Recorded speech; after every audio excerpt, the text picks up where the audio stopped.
Magandang araw, tayo ay magluto na naman ng ating ulam. Ito po, magluto po tayo ng sinabawang tilapia. Nilagyan din natin ng konting asim yan mga boss kaidol, pero lagyan kasi natin ng sabaw. Ayan o. Bali ayan. Antayin po natin na maluto yan at lagyan natin ng sabaw mamaya. Takpan muna natin mga boss.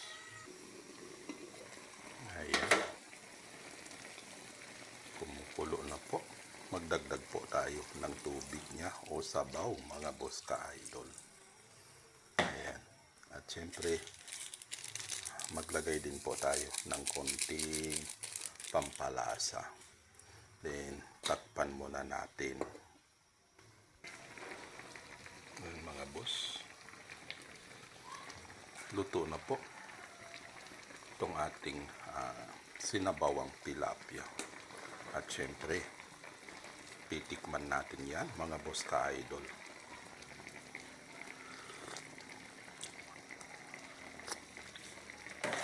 Sampyon sa lasa. Ayan. Maraming salamat sa pagpanood.